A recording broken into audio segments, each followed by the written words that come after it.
आणि अजून एक छंद मी मनात झोपलाय गेल्या आजिवलीला राहायला गेल्यापासून जाताना जेवढी गावं लागतील 22-25 प्रत्येक आठवत जाताना एक गाव मला परकुंड का पुरकुंड कुठं आहे पेठच्या इथं रस्त्याच्या कडेला अशी खोपोलीपर्यंत मी जातो, बाईकवर जातो, मुलाला घेऊन जातो, देवळात जातो, बसतो तर रामकृष्णारी करतो, एक मिनिटाचा व्हिडिओ लिहितो. म्हणजे थोडक्यात त्या देवाच्या गाभाऱ्यात जाऊन मी रामकृष्ण लिहितो.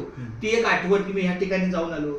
मग मी काळुंद्रे आहे, पेठ आहे, तुमचा पळसपेठ, सगळ्या जाताना जेवढी कोण गाव आहे, कोळखे आहे, अनेक सगळी जेवढी गावं लागतील.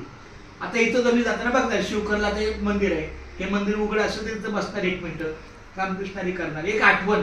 आणि मी लिहितो आणि लिहिताना बोलत असतो की मी या ठिकाणी आलेलो आहे आणि माझ्या आठवणीचा हा ठेवा मी करत आहे. आणि हे सगळं माझं युट्यूब चॅनल जातं. 4 चॅनल आहेत. एक मुंबई ते पंढरपूर रोजा दिंडीचा चॅनल, दुसरा एक कौटुंबिक आहे आपला कुटुंबाचा करता, तिसरा आहे नोकरीचा शा आणि चौथा आहे नामाचा बाजार. मी दुकान विकत घेतलंय माऊली तुमच्या आशीर्वादाने. नामाचा बाजार दुकान विकत घेतलंय मी आणि फक्त नामाचा बाजारच चालू तिथं. कुणी पण येतं माऊली रामकृष्णारी चला मार्गी लागला. गप्पा नाही, टप्पा नाही, बोलणं नाही, वाढीव शब्द नाही, काय नाही. 2 वर्षाचं मुलगा जरी आलं तर रामकृष्णारी, कोण माऊली आली माऊली रामकृष्ण. मला मी आता तुम्ही माझं नाव लक्षात ठेवलं, माझं भाग्य आहे. कुणालाच माझं आडनाव माहित नाही, रामकृष्ण हरी बस, रामकृष्ण हरी, दुसरा विषयच नाही.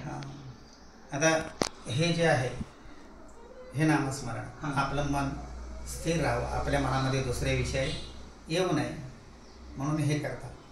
ही झाली स्वतःबद्दलचं सर्व संरक्षण. तर पुन्हा कधी आलं ना तर तुमच्या तोंडून मला हे ऐकायला चांगलं वाटेल की मी कुठे गेल्यानंतर समाजाची सेवा काय केली, हे तुमच्याकडून ऐकायला आवडेल. रामकृष्ण.